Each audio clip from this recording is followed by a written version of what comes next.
I knew at that moment that it's really going to be difficult to push myself to the very highest level without a very structured approach to learning.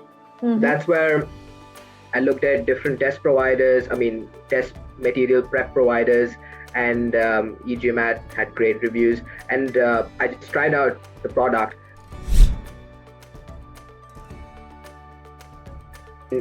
A consistent approach to each question, which involves a pre-thinking process prescribed by eGMAT, really helped. When I started following a more structured approach, initially it was frustrating because I was slower than before, but once I picked up and it became part of my instinctive process, I would say that it really helped me, because that's the key.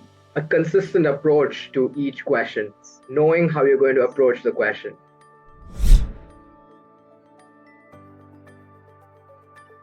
Yes, it's going to happen. Something unexpected. Even if it is nothing terribly wrong, you will face questions which you've never seen before, a complete unknown. So yes, mental resilience is going to play a key role in your score.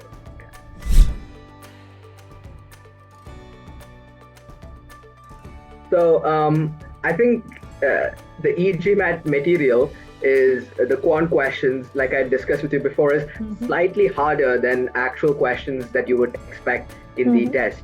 But I think sort of counterintuitively that is necessary, because quant is essentially the hardest section to get a very high percentile.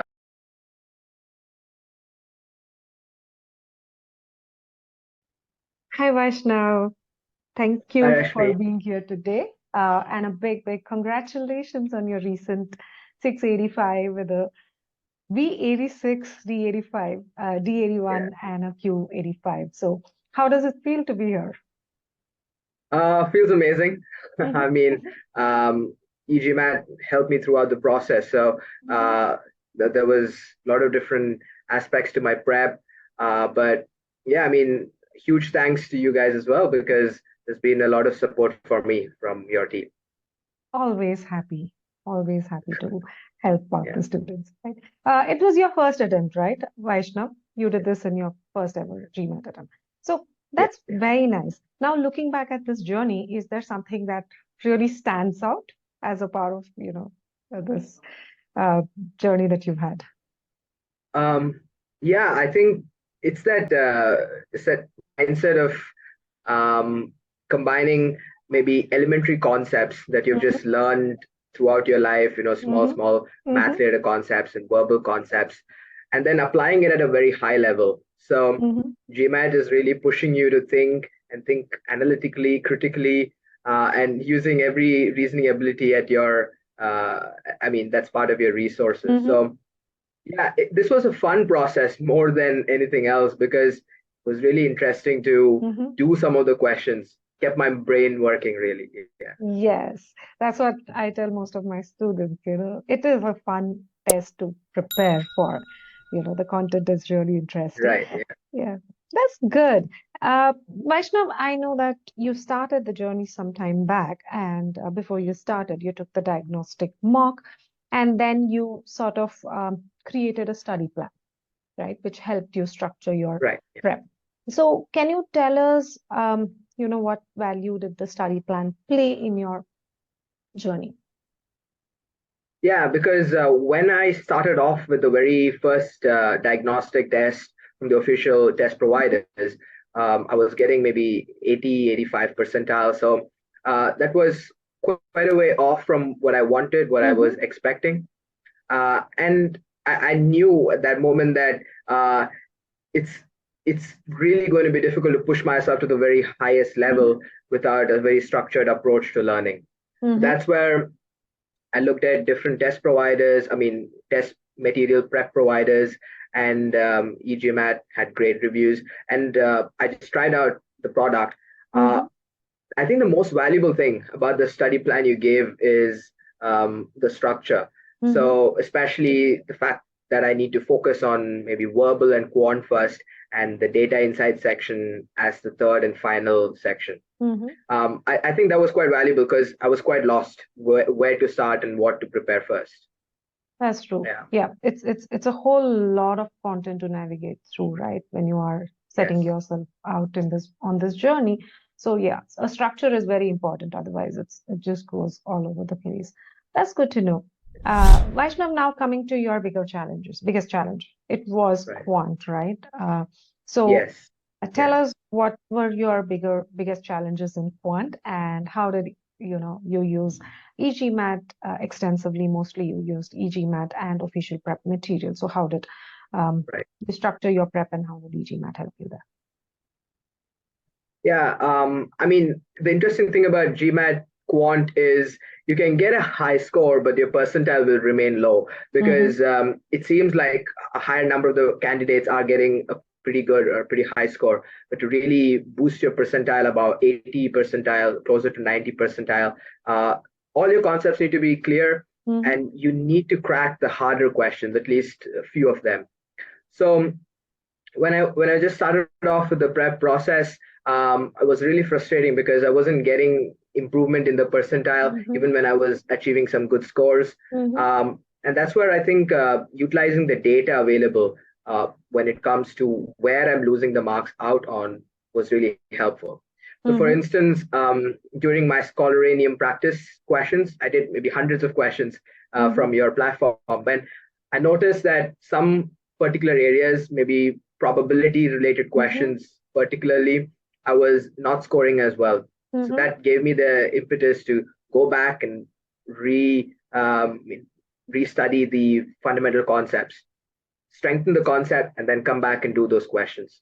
So yeah, relying on data really helps. Otherwise, you're Mm-hmm. a bit lost where you can like achieve that extra few percentiles of a higher score. Yeah. Very true. I think you mentioned a couple of things. One is to work with good quality questions, which really give you the necessary skills to tackle hard questions head on, right? Second is Right. to Yeah. leverage data to be able to figure out what your areas of strengths and weaknesses are, so that you can target your weakness and not spend overly long time on um, focusing on your strong areas. So, so tell me, you've did quant, and when you gave the test, how equipped did the questions make you handle those questions on the actual test? So I think the eGMAT material is the quant questions, like I discussed with you before, is Mm-hmm. slightly harder than actual questions that you would expect in the Mm-hmm. test. But I think sort of counterintuitively that is necessary because quant is essentially the hardest section to get a very high percentile. So you have to do maybe harder questions than you might expect to get yourself mentally prepared for the challenge Mm-hmm. because as maybe most of people hearing this interview are aware, it's an adaptive test. So the Yes. better you do, the harder the questions get. So it's about psychological preparation as well. So in that sense, although there was some disparity between the difficulty levels of questions with Mm-hmm. eGMAT and official practice prep, I think doing slightly harder questions boosted my Yeah. level. Yeah. As the saying goes, if you don't want to bleed in the war, then you need to sweat it out Right. during practice, right? So, yeah. Absolutely. Yeah. Yeah. Good. I'm glad that the questions and the data analytics on the platform really helped you up your quant game. Now, coming to verbal, Vaishnav, you were Right. starting out at a better ability there, right? But still, Yeah. while we were discussing, you mentioned the way following a process-driven approach when it comes to solving the questions really upped your game in verbal and helped you replicate Yeah. a good score across the marks and get a V86 on the actual test day too. So please take Right. us through what that process was and how it really helped you get there. With verbal, I think it was an interesting process because I started off quite confident. Mm-hmm. I had done some TOEFL tests before. In fact, I was actually helping others for their TOEFL and IELTS Mm-hmm. preparation. So there are some similarities with the GMAT verbal section. So I felt quite confident going Mm-hmm. in. So I was consistently getting about 90 percentile, 92, 93 percentile. But to get a really good score, of course, you Mm-hmm. need to push that even higher. And if it's my strong suit, I need to get it as close to 100 percentile as possible. Mm-hmm. So that's where, I mean, a consistent approach to each question, which involves a pre-thinking process prescribed by eGMAT, really helped. So what I was doing was each question I was going with my instincts, Mm-hmm. and that was helping with a lot of questions. But sometimes it would not be as structured as it needed Mm-hmm. to be. Mm-hmm. So when I started following a more structured approach, initially it was frustrating because I was slower than before. But once I picked up and it became part of my instinctive process, Mm-hmm. Mm-hmm. I would say that it really helped me because that's the key. A consistent approach to each question, knowing how you're going to approach the question. And yeah, that really helped get my score higher and maintain that high score in a more Mm-hmm. consistent manner in all the mock tests. Okay. Yeah. And what impact did it have on the timing? Because you said that initially pre-thinking did take you some time to get adopted Yeah. to, right? So how did you eventually bring down the time? Um, I think it's a bit interesting because in some questions it's straightforward. You Mm-hmm. know that all the other four options are very silly. It doesn't make sense. You can easily go for the Mm-hmm. right answer. But this process I mentioned, which is so methodical, so structured, is important when it comes to the most hard questions. So Mm-hmm. when you face with a question where the option isn't very apparent, especially the two bold-face Mm-hmm. phrases, those type of questions always very challenging for me. Uh, in those questions, even when you're not getting the right answer, you're willing to spend maybe an extra bit of time, maybe 3.5 minutes Mm-hmm. is still fine, up to 4 minutes is still fine for the most difficult questions. You need to get it correct though. That's where, again, going back and applying this structured approach might be helpful. Got it. Yeah, I Got it. think that's the Yeah. most difficult question. Yeah. Yes, yes. A lot of people have challenges, and I think what what difference pre-thinking actually makes is that it allows you to take a pause, take a step back, Hmm. understand the logical structure of the argument, which really reduces your time when it comes to answer choice analysis. So that's where, while it might sound counterintuitive, is because the moment you read the question, the first thing you want to do is Right. jump to answer choices, right? Taking that pause Yeah. seems counterproductive, but eventually it does really help you save time Yeah. because you're not Wait. confused with the last two answer choices now, right? You know for Yeah. That's yeah. definitely the last two answer choices. That's the nightmare, right? Two that Yes. almost seem equally as correct as the other. And some passages just so difficult to read. Like Mhm. you don't know. I mean, you're not sure what you're reading. It's so Yes. confusing. So then you just need to go back and understand what the argument is, what the conclusion is, what the intermediate conclusion Yes. is. Yeah, when you're able to break it down like that, immense advantage Yeah. in the most difficult questions. Yeah. Very true. Very true. And for our viewers here, you mentioned that the process did not come easy because you had a set process. So it needed a little Mm, bit of unlearning. So initially, I'm sure it was frustrating, as you mentioned. But yeah. whenever you repeatedly use a process to, solve a Hmm. question, it sort of becomes intuitive to you. It is about Yeah. repeatedly following that approach so that it becomes second nature, then you're not consciously applying it, but it becomes a part of your subconscious, right? Yeah. So, yeah, So, I it's mean, I think I just want to add that how much time you have for test prep is an important factor as well, mm, because I started off maybe 2, 3 months earlier, and mhm, I got a bit of time. I gave myself that time to mhm, spend and essentially remold my approach to questions. But if you're faced with a shorter duration of time, maybe 1 month or even less, then uh, the moment you're working and things are going slow, the frustration builds up really quickly, yes, and you yes, just want to get to the questions and somehow get through the process. So, as much as possible, we all need to give ourselves time to yes. improve from the fundamental level. Yeah. Very true, very true. I think, like I generally tell my students, GMAT is a marathon, it's not a sprint. You need to sustain that energy Right. throughout that. Yeah. Otherwise, it is difficult to Yeah. navigate through the prep. Now, coming to DI Vaishnav, you mentioned that you got a T81, which is good. Also, you faced some issues during the test, and we'll come to it in a bit. But when it comes to DI, you mentioned intuitively you wanted to start with DI. but the study plan Right. asked you to Yeah. do verbal, quant, and then do DI. So, Right. tell us how that helped, and what is it that really helped you get to that 81 score in the DI? Yeah, I mean, I think that's the one moment I really doubted the study plan, because I was approaching the test and I looked at quant, familiar. I have done SAT before; it's somehow familiar. Mm-hmm. The verbal section somehow familiar to TOEFL or IELTS. So I can see that is a familiarity there. So why should I do that Mm-hmm. when data insights is a totally new section? I have to deal with a lot of graphs, tables, unknown factors. But then I decided, I'm just going to trust the study plan and follow the procedure or the process mentioned.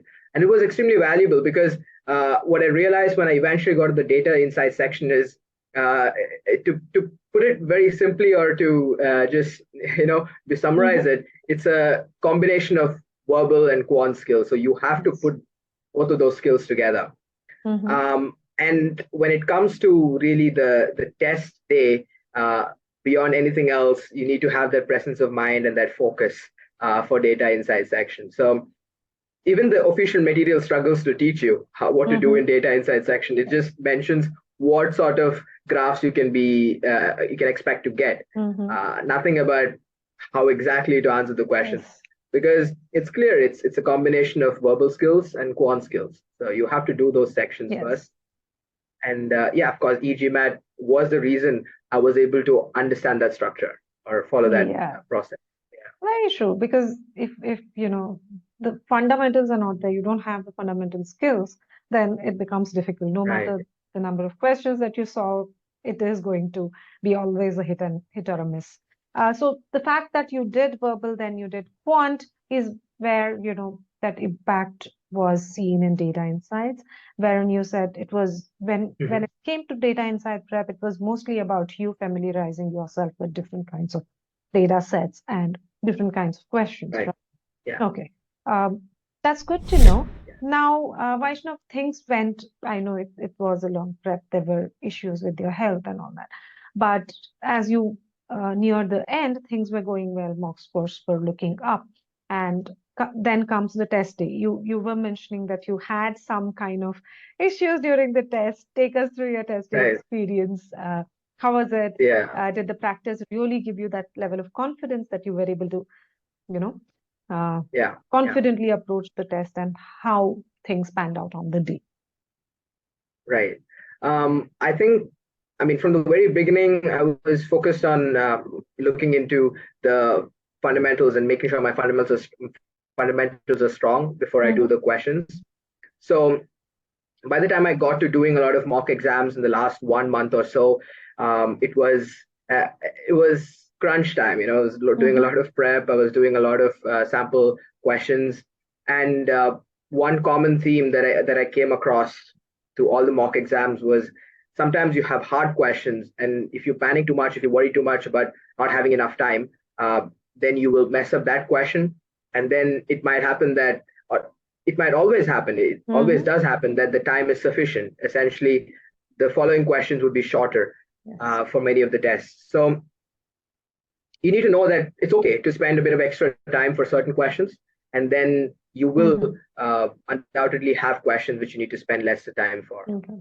But the main situation, or like panic situation, that happened for my GMAT test was during the data insight section.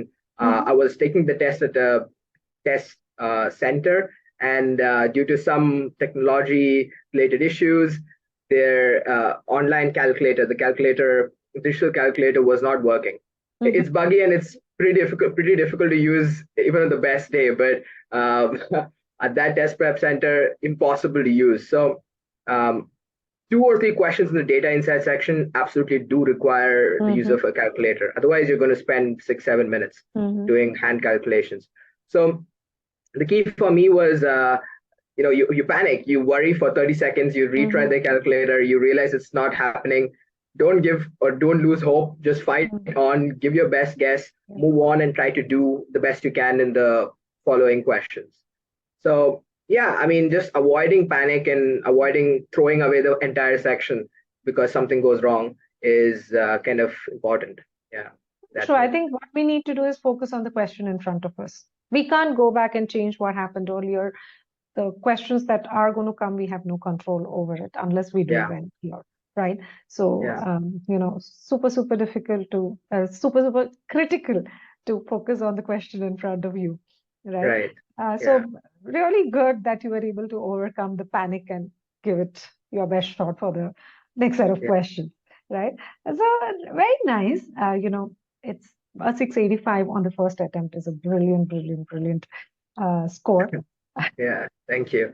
I think at different moments during the test, I think early on in the quant section and maybe towards the middle in the DI section when I was facing this challenge with the calculator, it did look like I had messed up, in many ways to speak. So I messed up and I felt a bit demotivated. But then I just kept telling myself, you have to shake off that feeling Mhm. and just take it question by question, just try to do your very best. So there is very little space for emotional worries or Yes. psychological concerns in the heat of the battle, in the middle of the test. Yes. So Yes. just need to put that aside and focus on the questions. Very true. Yeah, And I think a lot of this comes from having that intuitive approach to solving a particular question, and yeah, also be having a strategy written down as to if this happens, how am I going to react? So that you're not right. strategizing at that moment as to how to react to whatever unexpected things happen during the test, right? Yeah. Yeah, I cannot because I cannot emphasize doing mock exams more, mock tests, because Mhm. doing mock tests is essentially the chance for things to go wrong Yes. before they actually go wrong during the test. So already things had gone wrong a few times during mock tests, and I Mhm. knew that it's okay, no need to panic. You can cover Yes. up in following questions, take up the time. So in some ways, yeah, just having that experience for mock tests was incredibly helpful. Very true. I think mocks, see, you start taking mocks once you are done with your preparation. So mocks are not as much building your ability up, but to be able to express your ability under that stress setting of a test. That's what it is supposed to Right. help you work on your test taking aspects, Yeah, work on your time management, and get you ready to give it your all, even if something unexpected happens during the test, right? So, yes, it's going to happen. Something unexpected. I mean, even if it is nothing terribly wrong, you Mhm. will face questions which you've never seen before, a complete unknown. So Yes. mental resilience is going to play a key role in your score. I think that's this is going to be the tagline, mental Yeah. resilience is key to a good score on the GMAT. So tell us now, Vaishnav, it's been quite a journey with its Yeah. own ups and downs. So any key tips or takeaways that you want to share with the other GMAT aspirants out there that could help them enrich their journey Right. too?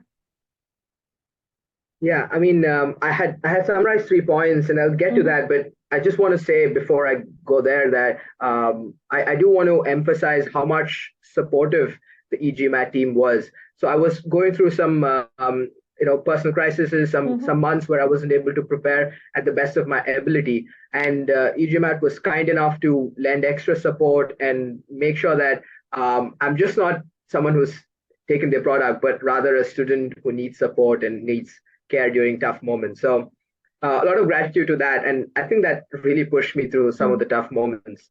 But coming back to what I would suggest, I have just 3 points summarized here. So, like I said, during the test, do not panic. If you feel like you've spent too much time on any question, panicking is only going to make things worse in the following questions. Mm-hmm. So you can worry about it after the test is over, but just focus question by question. There will be questions where you need less than the allotted time for that question. And then towards the end, maybe 17th, 18th question, and you feel time is really running out. And then that's the moment for you to make intelligent guesses and move on, and then come back to it during the review if required. So do not panic. The second one would be uh, my test prep. The backbone of my test prep was eGMAT, but I would say that it's still important to utilize the official material Mm-hmm. to better understand the test format. when it Mm-hmm. comes to the digital technology side, and even the way the questions are structured might be slightly different. So use the official mock tests from GMAT. That's going to be valuable as well, in combination with the fundamentals from a test provider. And Mm. the last point I would say is the test papers, you don't have to see it as just practice. Learn first, practice later. I would strongly recommend you learn a little bit in the beginning, just have the fundamentals in place, and then go out there and do a lot of questions. Every time you feel some concept is difficult, go back and you learn that, and then you come back and do. So combine practice and learning at the Mm-hmm. same time so that you're building a very strong base where you're Mm-hmm. able to answer all the questions that might come up for you. That's very well Those would said. be It my has to three. be, yeah. I think, see, it has to be an iterative approach, right? You have to, Right, each day should make you better. And that comes only when you see where you're faltering and then fix that, right? right. Yes, So absolutely. that's very well said, I would say. And yeah, thank you so much for doing this. I know you're on your lunch break now. So thank you Yeah, for taking this time out and sharing your journey with all our viewers here.